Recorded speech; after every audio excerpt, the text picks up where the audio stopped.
अस्सलाम वालेकुम, कैसे हैं आप सब। Welcome back to my channel. Pakistan कल अपना मैच श्रीलंका से जीत तो गया है, बट क्या पाकिस्तान की गलतियां थी, आज हम उस पर बात करेंगे। और है कि वैसे भी खैर पाकिस्तान ने कल बहुत सारी ही गलतियां की हैं, और है कि एक ब्रिलियंस ही हुई है। इंडिविजुअल ब्रिलियंस नहीं मैं कहूँगी कि टीम एफर्ट थी, बट स्टिल है कि जिस तरह से रिजवान की इनिंग थी, जिस तरह से अब्दुल्ला शफीक की इनिंग थी, सऊद ने कंट्रीब्यूट किया, देन इफ्तिखार अहमद का कंट्रीब्यूशन थी, बॉलिंग में भी मिली जुली है कि एफर्ट्स थी। तो overall it was a team effort, but still है कि आप हमेशा ही आप का टॉप ऑर्डर फेल हो जाए और फिर इसके बाद मिडिल ऑर्डर पे प्रेशर आए और फिर मिडिल ऑर्डर डोमिनेट करे, ये हर बार नहीं होता है। हर बैट्समैन को अपना रोल प्ले करना पड़ेगा अगर हमें टाइटल विन करने हैं, या हमें अच्छे मैचेस विन करने हैं, या हमें आगे जाना है वर्ल्ड कप में। तो खैर वैसे भी खैर जीत, जब पाकिस्तान जीत जाता है तो हर चीज़ अंडर द कारपेट चली जाती है, और है कि सब अच्छा ही लगता है सबको। बट हमारी हमेशा से यही कोशिश होती है कि हम इस चीज़ को हाईलाइट करें कि जीत के बावजूद भी वो कौन से एरियाज़ हैं जहाँ पे पाकिस्तान को काम करना है और जहाँ पे पाकिस्तान को इम्प्रूवमेंट शो करनी है। तो खैर बॉलिंग में पाकिस्तान के जो पेसर जो लीड कर रहे हैं पाकिस्तान के पेस अटैक को, शाहीन शाह अफरीदी, वो बहुत बड़ा कंसर्न है। ऑल्थो खैर यहाँ पे इतने ज़्यादा पेसर्स इफेक्टिव नहीं हैं इन इंडिया, बट स्टिल है कि आपको थोड़ा सा स्मार्ट बॉलिंग, एज ऑलवेज मैं कहती हूँ कि स्मार्ट बॉलिंग करनी पड़ेगी। शाहीन शाह अफरीदी को जो यॉर्कर्स उनके होते थे, आई डोंट नो वो क्यों अब उसको यूटिलाइज नहीं कर रहे हैं, यॉर्कर्स वो नहीं करवा रहे हैं। पेस भी खैर कल के मैच में तो उनकी बहुत ही ज़्यादा कम थी। I don't know what has happen to him, या तो वो फुली फिट नहीं है, या तो वो रिदम में नहीं है। जो भी खैर मसला है उसको जल्दी से आइडेंटिफाई करके इसको रेक्टिफाई करना पड़ेगा, बिकॉज इट्स हाई टाइम। और वही बात है कि जब हम बड़ी टीम्स के साथ खेलेंगे तो हमें प्रॉब्लम आने वाली है अगर तो हमारा जो मेन जो पेसर है वो इस तरह के आउट ऑफ फॉर्म टच में आउट ऑफ टच होगा। सेकेंडली हारिस रऊफ का भी खैर फर्स्ट स्पेल इतना अच्छा नहीं था, बट डेथ के उन्होंने अच्छे ओवर्स करवाए थे, और खैर बहुत ही ज़्यादा इकॉनमी हाई उनकी भी थी। बट इन पिचेस पे इट्स नॉर्मल, और हमें खैर मेंटली अपने आप को प्रिपेयर करना पड़ेगा कि हमारे पेसर्स भी इतने रन देंगे। हम वैसे नॉर्मली इतने प्रिपेयर नहीं होते मेंटली, बिकॉज अल्हम्दुलिल्लाह we have a decent pace attack जो कि इतनी ज़्यादा रन लीक नहीं करता है। डेथ में ऑब्वियसली बहुत अच्छी बॉलिंग होती है हमारी, और स्टार्ट में भी जो अर्ली ब्रेक थ्रूज मिलते हैं तो उससे काफ़ी ज़्यादा हमें हेल्प मिलती है कि रन रेट सामने वाली टीम का अप ना हो। बट अभी ऑब्वियसली हमें अर्ली ब्रेक थ्रूज खैर हसन अली दिलवा रहे हैं, बट शाहीन की तरफ से भी होते तो फिर ज़्यादा प्रेशर हम ऑपोजिशन पे डाल सकते हैं, और शाहीन को खैर अपने रिदम में वापस आना पड़ेगा, because it's high time now, क्योंकि अब जो हमारा नेक्स्ट मैच है वो अगेंस्ट इंडिया है। इसके बाद हसन अली बहुत ही ज़्यादा एक पाकिस्तान के लिए प्लस पॉइंट है। बहुत ही अच्छी बॉलिंग की है उन्होंने थ्रू आउट, जितने भी 2 मैचेस हमने खेले हैं, और इवन जो वार्म अप मैचेस भी खेले थे, वार्म अप मैचेस में भी खैर हसन अली ने फुल 10 ओवर्स नहीं कराए थे, बट स्टिल जो भी उन्होंने बॉलिंग कराई थी वो काफ़ी इकोनॉमिकल थी। ऑल्सो उनकी पेस इतनी ज़्यादा नहीं है, बट वो बहुत ही ज़्यादा इफेक्टिव हैं, और एज मतलब वो सीम बॉलिंग उनकी बहुत अच्छी हो रही है, स्विंग भी हो रही है, और वो भी ऐसी पिचेस पे, तो बहुत ही ज़्यादा अच्छी बात है ऑब्वियसली हसन अली के लिए और पाकिस्तान के लिए भी। और खैर पेस अटैक में अगर देखें तो शाहीन शाह अफरीदी ही बड़ा कंसर्न है। हारिस रऊफ को भी मैं कंसर्न नहीं गर्दानूंगी कि वो एक कंसर्न है पाकिस्तान के लिए, बिकॉज डेथ की बॉलिंग उन्होंने अच्छी कराई है और वो ही ज़्यादा मेन डिफरेंस साबित हुआ। फिर इसके बाद स्पिनर्स एज ऑलवेज हमारे इतने ज़्यादा अप टू द मार्क नहीं हैं, स्पेशली शादाब खान जो कि हमारे मेन स्पिनर हैं। वही बात है कि जो तीनों चीज़ों में हमारे जो चीज़ लीड करते हैं, जैसे पेस अटैक को लीड करते हैं Shaheen Shah Afridi, he is out of touch. Spin attack को लीड करते हैं Shadab Khan, he is out of touch. Batting order को हमारे लीड करते हैं बाबर आजम, वो भी आउट ऑफ टच मैं नहीं कहूँगी, बिकॉज थोड़े से अनलकी रहे हैं वो, बट स्टिल है कि रन्स 2 मैचेस में उनके नहीं आए हैं, तो ये थोड़ी सी कंसर्न्स की बात है पाकिस्तानियों के लिए, बिकॉज बाबर आजम के रन्स आना बहुत ही ज़्यादा ज़रूरी है पाकिस्तान की बैटिंग लाइनअप के लिए। खैर एक तरह से अच्छा भी है कि बाबर आजम के रन्स नहीं आए, बट स्टिल बाकी टीम ने स्टेप अप किया और बाकी टीम ने परफॉर्म किया। खैर कल जो प्रेजेंटेशन सेरेमनी में साइमन ड्यूल ने भी यही कहा था कि जब भी पाकिस्तान इस तरह से मैचेस जीतता है तो वो बाबर आजम होते हैं जिनकी वजह से पाकिस्तान मैच जीतता है। तो ये कितना अच्छा है पाकिस्तान के लिए कि बाबर आजम के आउट होने के बाद भी टीम ने एफर्ट दिखाई और टीम ने रिकॉर्ड रन चेस किया। तो बाबर आजम ने कहा था कि बहुत अच्छा साइन है, बट स्टिल खैर बाबर आजम के रन्स भी आने चाहिए और ये भी खैर एक बड़ा कंसर्न है।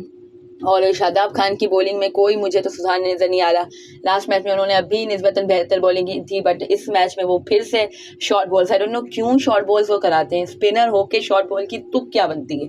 जो इन्हें विकेट भी मिली है वो भी अगर आप देखें, जो कैच आउट हुए थे, जो एक सिंगल विकेट उन्हें मिली है, वो भी कोई इतनी ख़ास बॉल नहीं थी, वो भी शॉर्ट बॉल ही थी और वो ऑब्वियसली शॉर्ट बॉल थी तो उस पर हिट करने गए बैट्समैन, बट है कि टाइम नहीं कर सके तो वो आउट हो गए। इसमें शादाब खान को मैं कोई क्रेडिट नहीं दूंगी, बिकॉज आपको अच्छी स्पिन बॉलिंग करनी चाहिए ऐसी पिच पे जहाँ पे स्टार्ट में मतलब फर्स्ट इनिंग में काफ़ी ज़्यादा असिस्टेंट मिलती है। हमने लास्ट मैच में भी देखा था विच वॉज अगेंस्ट नेदरलैंड, और नेदरलैंड के पास तो कोई ऐसे आउटस्टैंडिंग स्पिनर्स हैं भी नहीं।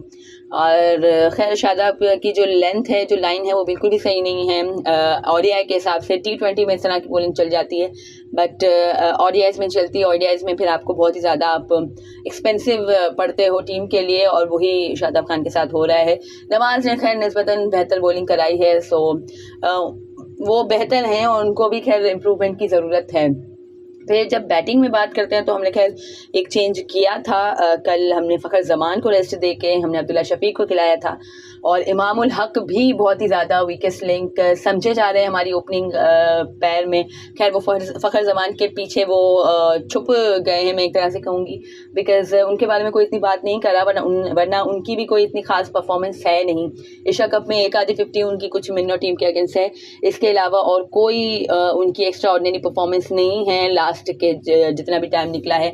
ऑल्सो फ़खर ज़मान की तो अभी न्यूजीलैंड सीरीज़ में कुछ अच्छी परफॉर्मेंस थी, इमामुल हक की तो न्यूजीलैंड सीरीज़ में भी कोई इतनी अच्छी परफॉर्मेंस नहीं थी। तो एक कंसर्न तो है ओबियसली इमामुल हक की फॉर्म भी पाकिस्तान के लिए, और मोस्ट प्रोबेबली खैर मुझे तो लगता है कि पाकिस्तान को अब्दुल्ला शफीक और फ़खर ज़मान के साथ जाना चाहिए नेक्स्ट मैच में, but I don't think so कि ऐसा कुछ होने वाला है। आई थिंक इमाम के साथ ही कैरी ऑन किया जाएगा।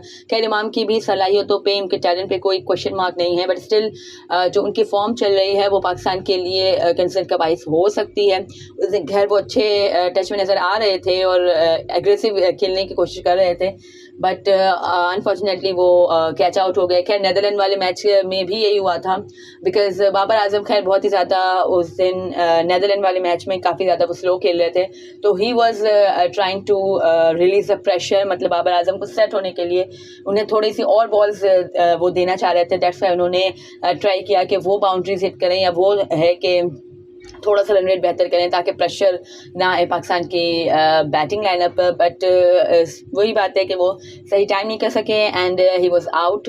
और कल जो के मैच में भी यही हुआ, तो होपफुली खैर अगर इमामुल हक भी परफॉर्म कर देते हैं, मेन चीज़ परफॉर्मेंस से हमें किसी से कोई प्रॉब्लम नहीं है, सारे प्लेयर्स हमारे अपने हैं तो हमें किसी से भी कोई प्रॉब्लम नहीं है, बट मेन चीज़ जिसकी परफॉर्मेंस आएगी हम उसी के साथ जाना चाहेंगे, because in the end of the day Jeet he important है पाकिस्तान के लिए। तो खैर इमामुल हक के बारे में भी कंसर्न्स हैं। होपफुली फ़खर और अब्दुल्ला के साथ जाना चाहिए पाकिस्तान को नेक्स्ट मैच में, और अगर खैर हम इमाम और अब्दुल्ला के साथ भी जाते हैं तो हमारी दुआ तो खैर यही है कि हमारी ओपनिंग पार्टनरशिप लगे, अच्छी लगे, बड़ी लगे और एक अच्छा स्टैंड फराहम करे, बिकॉज अहमदाबाद के ग्राउंड में भी यही देखने में आया कि पेसर्स को स्टार्ट में थोड़ी सी असिस्टेंट मिलती है, but let's see what happens. इंशाल्लाह उम्मीद है कि हमारे बैट्समैन अच्छा परफॉर्म करेंगे। बाबर आजम की भी खैर मैं आउट ऑफ फॉर्म तो नहीं कहूँगी, जैसे कि मैंने कहा कि अनलकी रहे, वो पहले मैच में भी एक बुरी बॉल पे वो आउट हुए, टाइम नहीं कर सके और फील्डर के हाथ में कैच चला गया, और अभी सेकंड मैच में भी सबसे ज़्यादा बुरी बॉल थी वो, एंड उस बॉल पे आउट होना बनता नहीं था, बट स्टिल खैर वही मैं कह रही हूँ कि अनलकी रह रहे हैं थोड़े से बाबर आजम। तो इंशाल्लाह खैर उम्मीद है कि अगले मैच में वो भी परफॉर्म करेंगे। मिडल ऑर्डर माशाल्लाह अल्हम्दुलिल्लाह बहुत ही अच्छा है, और खैर सऊद शकील मुझे कल थोड़े से लग रहे थे under pressure, I don't know why, हालांकि स्टेज पूरा सेट था, उन्हें थोड़ी सी एग्रेसिव क्रिकेट खेलनी चाहिए थी, बट थोड़े से वो मुझे कल प्रेशर में लग रहे थे और डरे डरे लग रहे थे। आई डोंट नो व्हाई, या खाली मुझे ही लगे। अगर आपको ऐसा फील हुआ हो तो कमेंट सेक्शन में बताइएगा।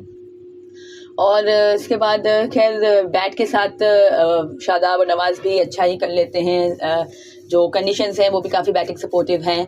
और उसामा मीर के बारे में खैर बहुत सी लोग बातें कर रहे हैं, बट वही बात है कि उसामा मीर ने बेशक हमें वार्म अप मैचेस में ब्रेक थ्रूज दिलवाए थे मिडल में, जो जहाँ पे हम सबसे ज़्यादा लैक कर रहे हैं, बट स्टिल जो उसामा मीर हैं उनके साथ हमें बैटिंग का इतना अच्छा ऑप्शन नहीं मिलता है जितना अच्छा हमें शादाब के साथ मिलता है।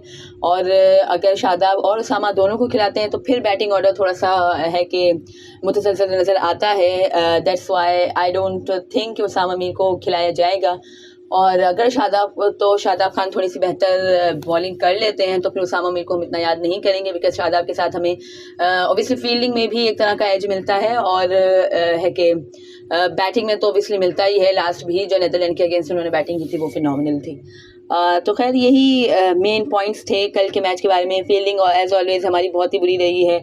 इस तरह की फील्डिंग के साथ हम आगे नहीं ज़्यादा सर्वाइव कर सकेंगे। अगर तो हमें आगे परफॉर्म करना है, आगे अच्छे मैचेस विन करने हैं, बिकॉज अब पाकिस्तान के टफ मैचेस मैं कहूँगी स्टार्ट होने वाले हैं। इंग्लैंड, न्यूजीलैंड, इंडिया से है अभी तो नेक्स्ट मैच, और भी साउथ अफ्रीका, सभी ट्रिमेंडस फॉर्म में हैं, सभी परफॉर्मेंस दे रही हैं। इंटेंट अप्रोच सबकी बहुत ही हाई क्लास है। तो खैर पाकिस्तान को भी अपने इन टीम्स को डिफीट देने के लिए इन्हीं की तरह की हाई करनी पड़ेगी गेम अपनी, और वो इसी सूरत में पॉसिबल है जब हमारे तमाम प्लेयर्स अपने पार्ट जो है वो प्ले करें, जीत में अपना हिस्सा डालें, ना कि बस 2-3 प्लेयर्स बैटिंग में या बॉलिंग में परफॉर्म करें। ओवरऑल टीम एफर्ट होनी चाहिए, और इंशाल्लाह उम्मीद है टीम से कि ये अच्छा परफॉर्म करेंगे। फील्डिंग में भी इंशाल्लाह बेहतर करेंगे, बैटिंग और बॉलिंग में भी। अगर आपको मेरी वीडियो पसंद आई हो तो लाइक कीजिएगा, शेयर कीजिए friends and family, and do subscribe to my channel for more such content. अल्लाह हाफिज़।